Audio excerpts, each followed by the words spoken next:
নমস্কার বন্ধুরা, আমি দুলাল। তো আজ আমি জেনারেলি হেয়ার ট্রান্সপ্লান্ট নিয়ে ভিডিও বানাই, সেটা আপনারা প্রত্যেকেই জানেন, নতুন করে বলার কিছু নেই। তো সেক্ষেত্রে আজকে একটা ভাইয়ের সাথে আপনাদের পরিচয় করিয়ে দেবো, যার এই 28 দিন হলো হেয়ার ট্রান্সপ্লান্ট হয়েছে। এই 28 দিনে তার যে জার্নি সে শেয়ার করবে, সে কীরকম ধরনের সাপোর্ট পেয়েছে বা তার যে রেজাল্টের যে কন্ডিশান, সেগুলো আপনারা দেখতে পাবেন এই ভিডিওতেই। তো বন্ধুরা, ভাই তোমার নামটা একটু যদি বলো। আমার নাম নির্মল খুটিয়া। কোথা থেকে এসেছো? আমার বাড়ি দক্ষিণ চব্বিশ পরগনা, মইপিট এরিয়া থেকে। আচ্ছা, তারপরে ভাই হচ্ছে দক্ষিণ চব্বিশ পরগনা থেকে এসেছে। এই ভাইয়ের কিছু ইনফরমেশান আপনাদেরকে শেয়ার করব। যে ভাই, তোমার আগে যে কন্ডিশন ছিল যখন হেয়ার লস হতো, তখন হচ্ছে মানে কীরকম তোমার পরিস্থিতি কীরকম ছিল, মনের অবস্থা কী ছিল আগে সেটা বলো।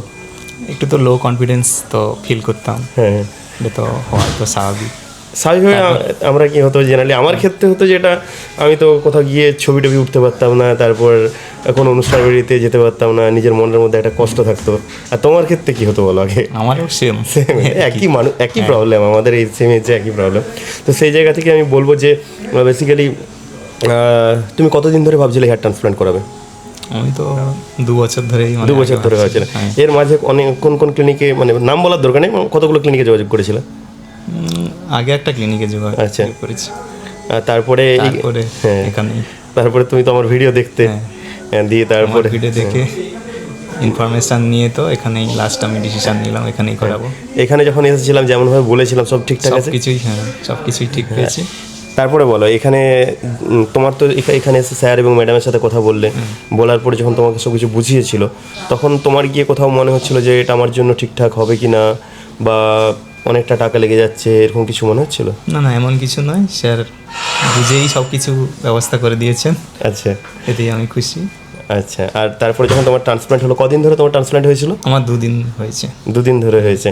28 দিনও ট্রান্সপ্লান্ট হয়ে গিয়েছে। আর শেডিং কেমন হচ্ছে? শেডিং অল্প হচ্ছে এখন। একটা কথা হচ্ছে, অনেকেরই কিন্তু শেডিং হয়, মানে শেডিংটা 20 to 30% থেকে একদম 90% পর্যন্ত শেডিং হয়ে যেতে পারে। তো ভয় পাওয়ার কিছু নেই। 3 মাস পর্যন্ত এরকম শেডিং চলে, যার মধ্যে 2nd উইক থেকে 8 উইকস, মানে হেয়ার ট্রান্সপ্লান্টের 2nd উইক থেকে 8 উইকস পর্যন্ত অ্যাক্টিভ শেডিং হতে পারে, মানে চুল পড়ে যেতে পারে, ঠিক আছে? তারপরে যে ফেজটা থাকে, মানে 8 সপ্তাহের পর থেকে যে নেক্সট 4 সপ্তাহ, অর্থাৎ 3 মাস পর্যন্ত, 2 মাসের পর থেকে, তো সেই সময়টা হচ্ছে সাইলেন্ট ফেজ। ওই সময় চুলের গ্রোথ আর কিছু দেখতে পাবেন না। ওই সময় অনেকটা লো কনফিডেন্স ফিল হবে, যে কি হলো, চুল বেরোচ্ছে না, কি ব্যাপার, এরকম ধরনের কনফিডেন্স একটা মানে পাবেন না ভিতর থেকে, ডিপ্রেশন লাগবে। ঠিক 3 মাস যদি আপনি কাটিয়ে দিতে পারেন, 3 মাসের পর থেকে 4 মাস থেকে আপনি ভিজিবল গ্রোথ দেখতে পাবেন। কি ভাই, তোমার এখন তো 28 দিনও বিরাট কন্ডিশন, এখনও নয় যে এত ভালো কন্ডিশন আছে, হয়তো আগামী 1 মাসে সেটিং হতে পারে, আবার নাও হতে পারে, তবে এইটুকু শিওর তুমি 4 মাসে খুব ভালো রেজাল্ট দেখতে পাবে।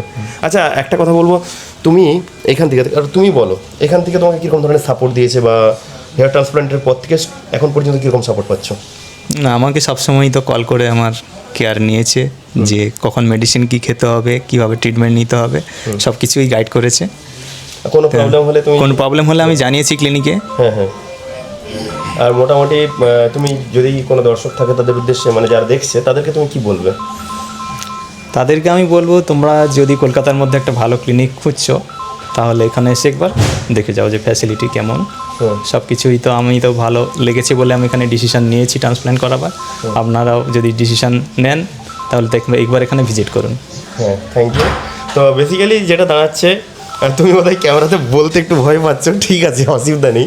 বেসিক্যালি ব্যাপারটা হচ্ছে একটু নার্ভাস ফিল হচ্ছে, এরকম কোনো ব্যাপার নেই। ব্যাপারটা হচ্ছে, দেখো, জেনারেলি কী বলো তো, আমরা যারা হেয়ার ট্রান্সপ্ল্যান্ট করবো বলে ভাবছি, বা আমাদের যাদের, ধরো তোমার হয়ে গেছে ট্রান্সপ্ল্যান্ট, এখন যারা নতুন ট্রান্সপ্ল্যান্ট করছে, তারা না প্রত্যেকেই ভয় পাচ্ছে, যে কোথায় করবো, ঠিক জায়গায় করাবো কিনা, মাথার মধ্যে যদি কিছু হয়ে যায়, আর ব্যথা কেমন লাগে। আচ্ছা, তো ব্যথা কেমন লাগছিল?